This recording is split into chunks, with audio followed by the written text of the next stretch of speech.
Welcome to Get Over It, this consciousness transforming podcast for exceptional 21st century living. Hey guys, today we are going to talk about cannabis. We're going to be speaking with Daniel McQueen, and we're going to talk about his book, Psychedelic Cannabis, Therapeutic Methods and Unique Blends to Treat Trauma and Transform Consciousness. And of course, you know me, I'm going to work a few questions in there about, use for, pleasure and other ways to use it, but we're going to get a lesson, okay? And, if you ever wanted to know anything about cannabis, we're going to supply it to you today. So get ready, take some notes, and better yet, go out and get the book, Psychedelic Cannabis. The information shared on Get Over It uses intuitive and pragmatic insight to help you shift your consciousness to break through the blocks and release energy that is no longer needed. Yes, we're going to help you let go of the BS that has been holding you back. But you guys know I always ask that question, are you truly ready to? And by the way, folks, BS is belief system. Now, a bit about me for my new listeners. Intuitive since birth. I'm a third generation intuitive with over 3 decades of experience supporting people to break through the blocks along their path. I'm a strategist for personal and professional transformation, revealing cutting edge information that enables you to prosper and thrive. I spent 25 successful years in corporate America as an executive sales professional, and I'm the founder of Healing Visions Ministries and the Northern California Children's Education Network, a 501c3 nonprofit. I provide consultations and healings in all areas of life that heal the mind, body, spirit connection, allowing you to live your best life. My clients tell me that I keep it real while providing them with accurate information to assist them along their journey as a spirit living a human existence. But they also say, if you really don't want to know, don't ask Monique. My background includes a doctorate in metaphysics, Reiki master teacher, ordained minister, and clinical hypnotherapist. So whether you are stressed, depressed, or possessed, I can help. To find out more about me and the services I offer, go to my website, and that's moniquechapman.com. And I invite you to like me on Facebook and follow me on LinkedIn. And folks, if you like the podcast, let us know. Subscribe. Give us some stars. Give us some love. We appreciate all the love that there is to have in the world. My guest today, Daniel McQueen, is a professional psychedelic therapist and executive director of the Center for Medicinal Mindfulness, a psychedelic harm reduction program, an international psychedelic therapy training program focused on cannabis-assisted psychedelic therapy and cannabis-assisted psychotherapy. He holds a master's degree in transpersonal counseling, and he is in the Boulder, Colorado area. And if you want to check him out on his website, that is medicinalmindfulness.org. Again, medicinalmindfulness.org. Welcome, Daniel. Hi, Monique. Thanks for having me. It's good to be here.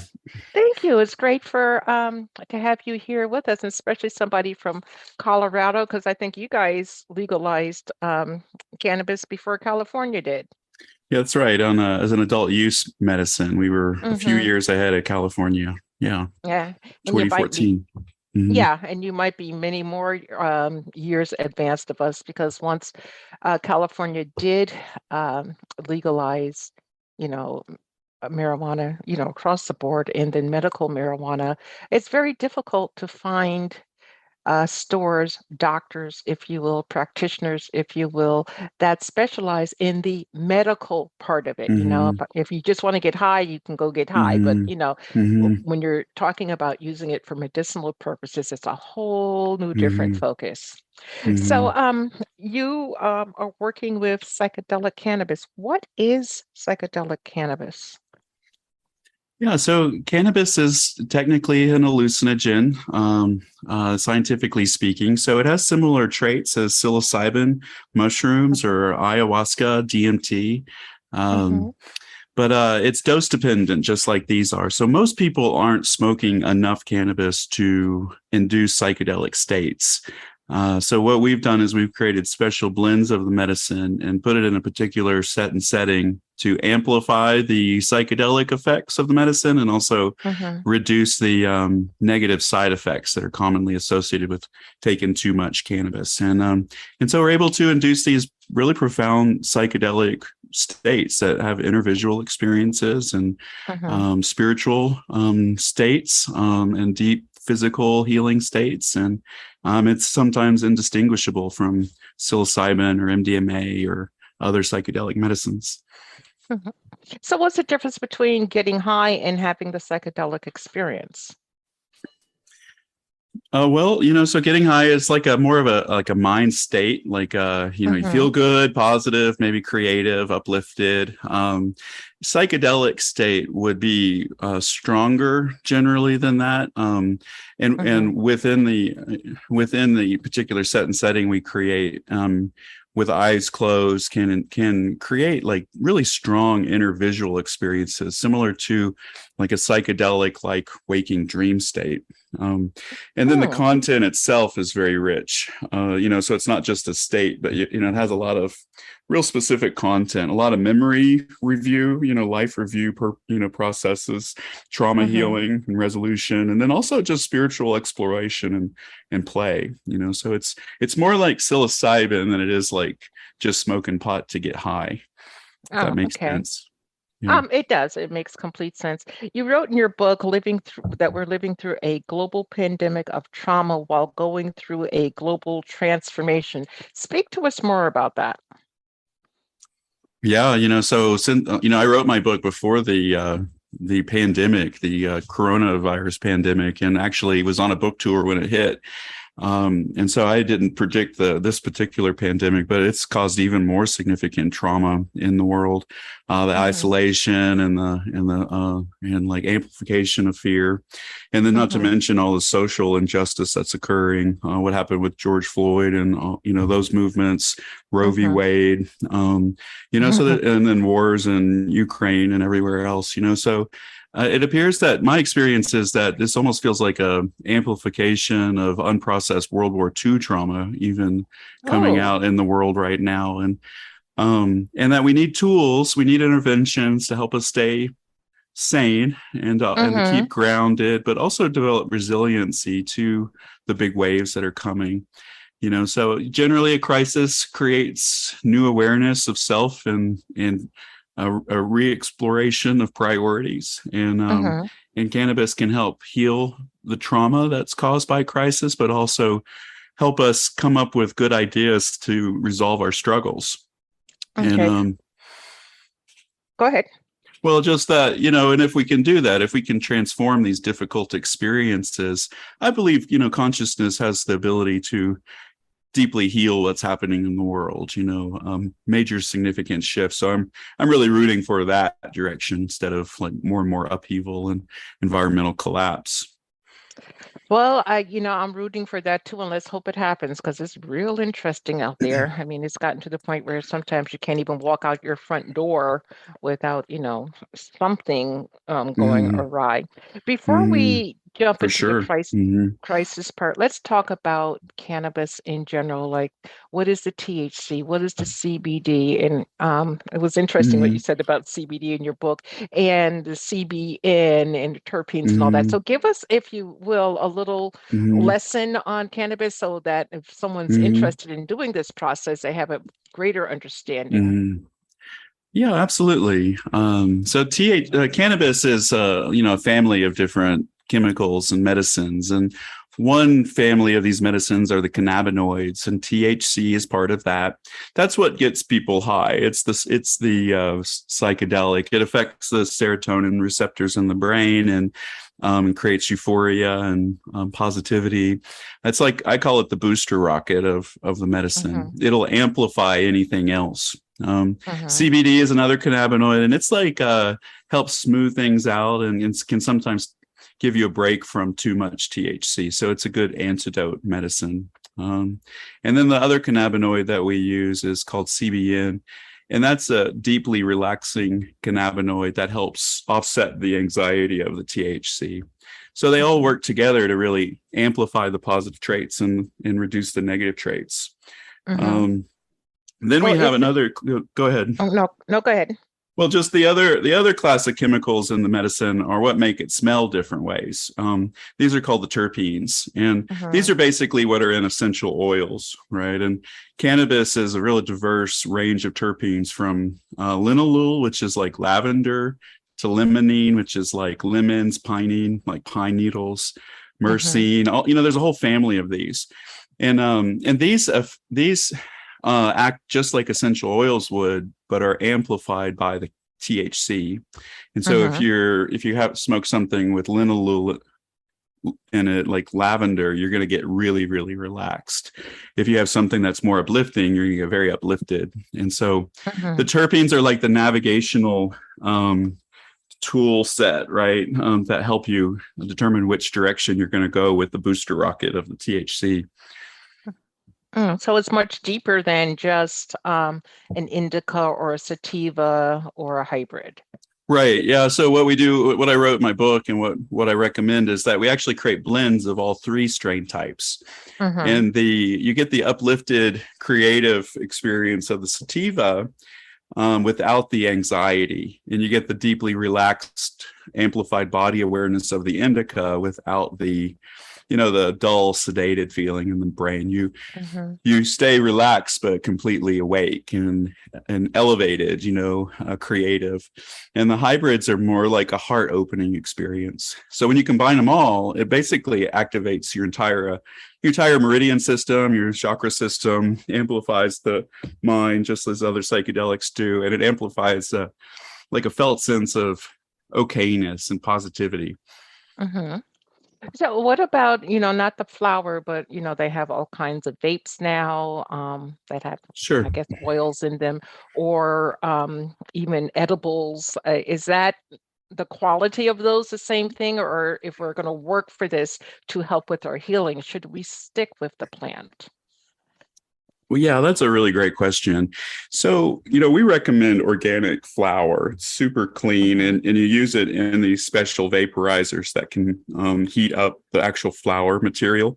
And Mm-hmm. that's the best way to get all the best proteins. Any sort of like processing will reduce the terpenes some. There are some that are better, like live rosins and things that try to keep the terpenes in there. But typically, when you're turning something into an oil, it starts to strip away the terpenes. Mm-hmm. And then the edibles are really wonderful, but with an edible, there's such a range of effect that they can be a little more uncertain, a little more variable, and higher chance of taking too much and not having a positive experience. So, like people, say I took, like a lot of people have taken too much of an edible Mm-hmm. before, right?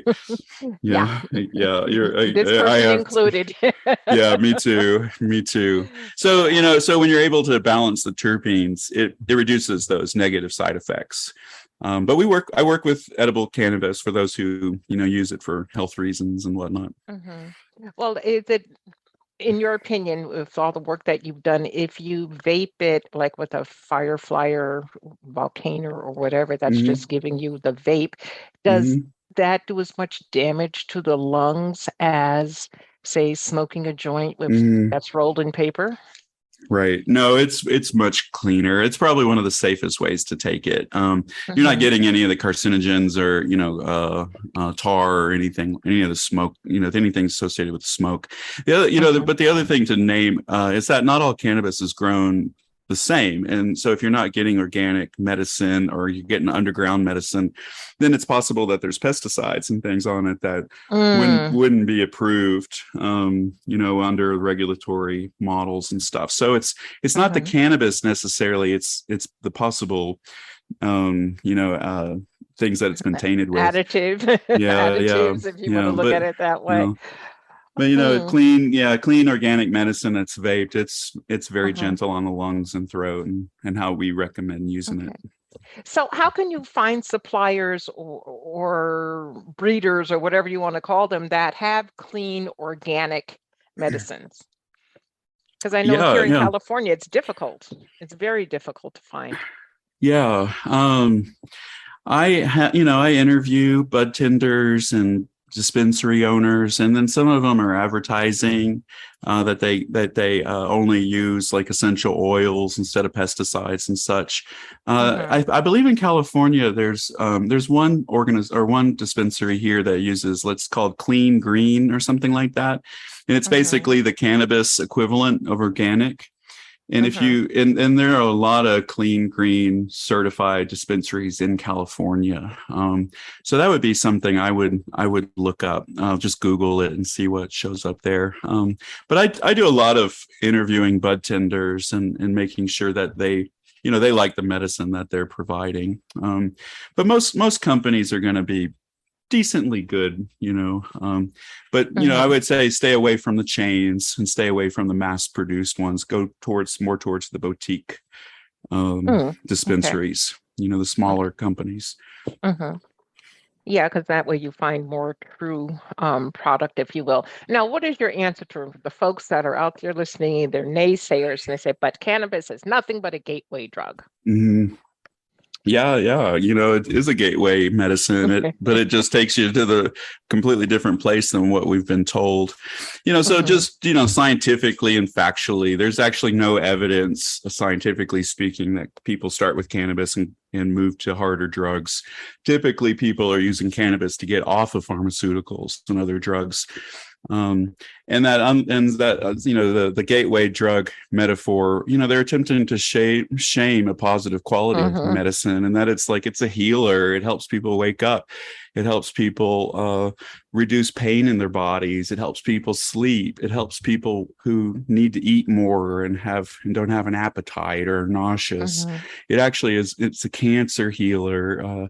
And with hemp, you can grow hemp and build a house with it. You can grow your own clothes with it, so it's a master teacher, it's a master healer, and it was a major competitor to the oil and trees and in pharmaceutical and chemical industries back in the day. So they came after it with a vengeance and shut it down.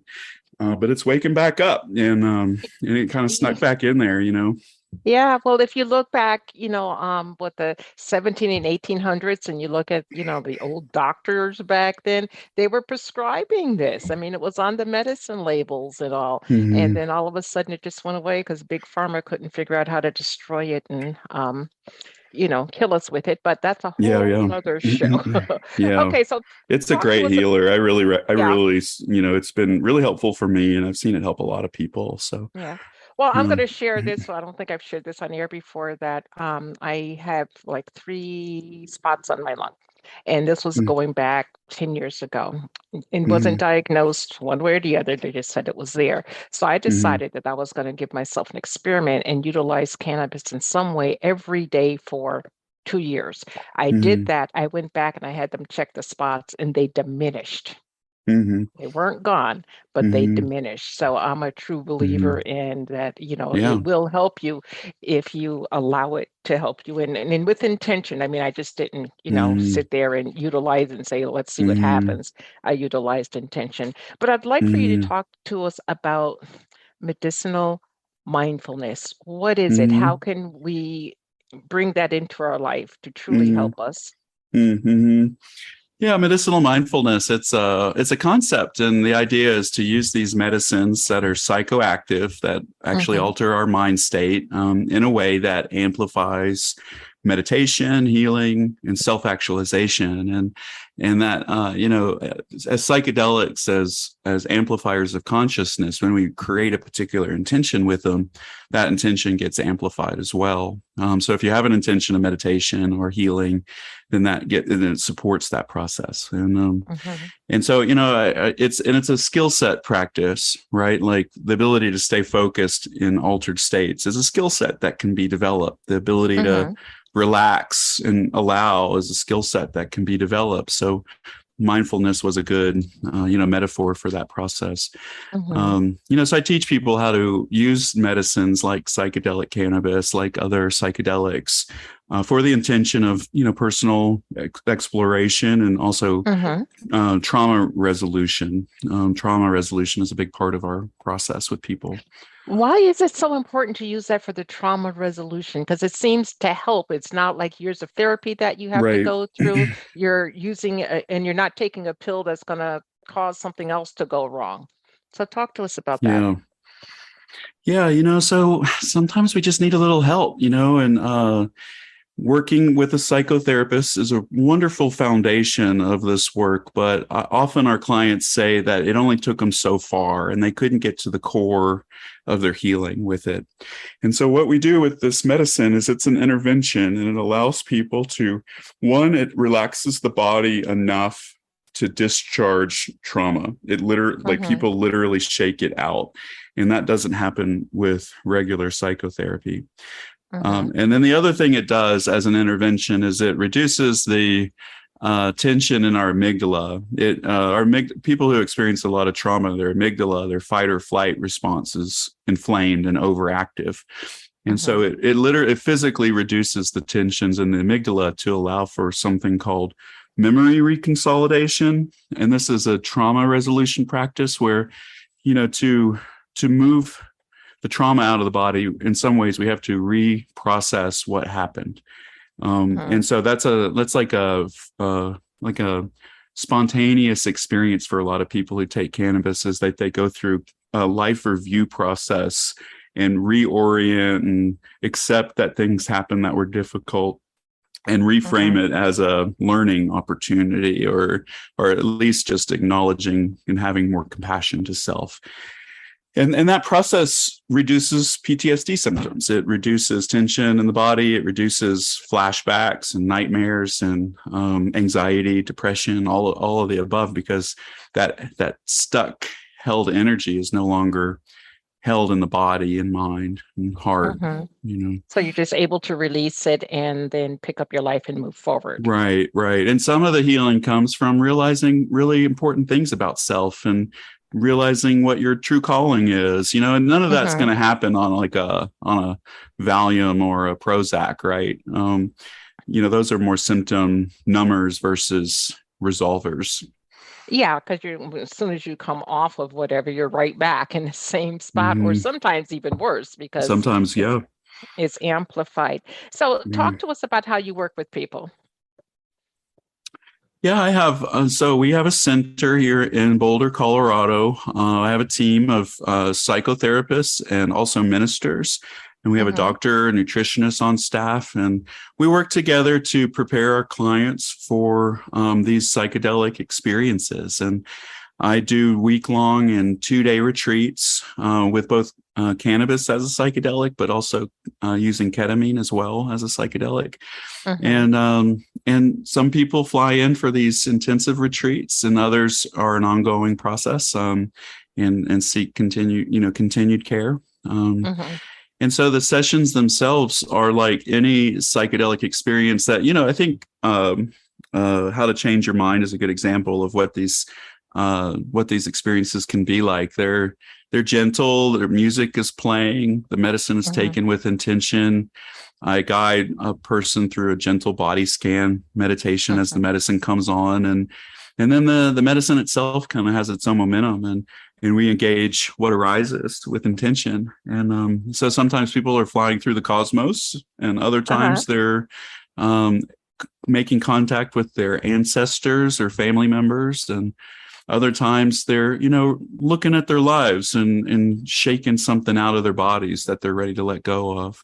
So it's a real dynamic space. And we just do it, a few times in a week, or, then for, several times over the week. And that process helps resolve a lot of tensions. And then it also helps, find the next step in their life, so to speak, so they come Mm-hmm. out of it with a lot of inspiration. Mm-hmm.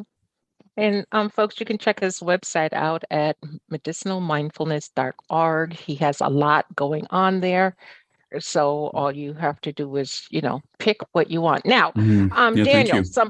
somebody reads the book Psychedelic Cannabis and they go through the exercises. Is this something that they can do on their own, or would they Mhm. have to come to you in order to take full advantage of what you offer? Yeah, sure. Yeah. Well, I wrote it to help as many people as possible do it on their own. Uh-huh. Not everybody lives near Boulder, Colorado, or in the areas in California where these practices are a little more available.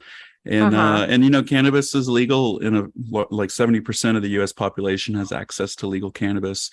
Yeah. And people, the world's changing quickly, and I'm not going to be able to reach people working one-on-one, right? Mm-hmm. So the practices are there. Everything you need to know is there, and then my recommendation is to be diligent about the experiences, but take your time, start light, and do it Mm-hmm. weekly until there's some sort of resolution. I've gotten a lot of nice emails and letters from people who've been able to use the practices in the book to have deeply healing experiences. So Mm-hmm. I feel it feels really great to be able to offer something like that to people. Okay. Well, I thank you very much for the work that you're bringing to the world because it's very much needed.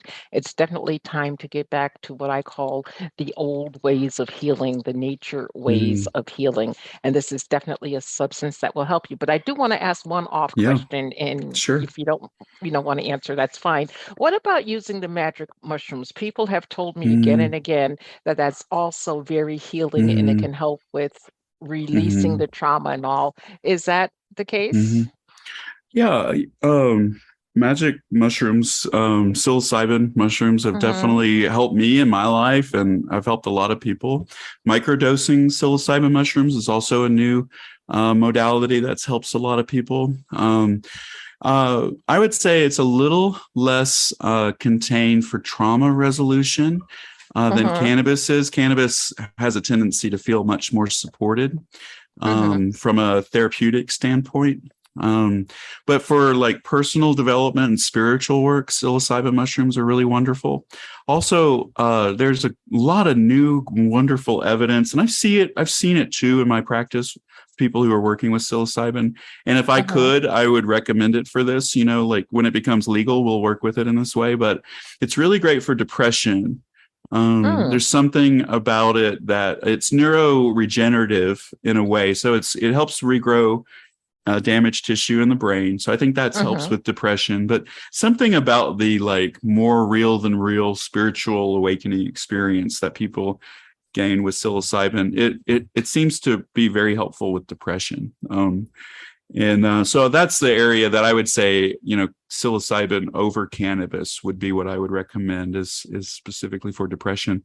Mm-hmm. Ketamine's also good for depression. There's a lot of good research out for that, but that's just if you want to stay with the natural medicines, that's where I would go. Yeah, because ketamine, you need the prescription, don't you, from a doctor?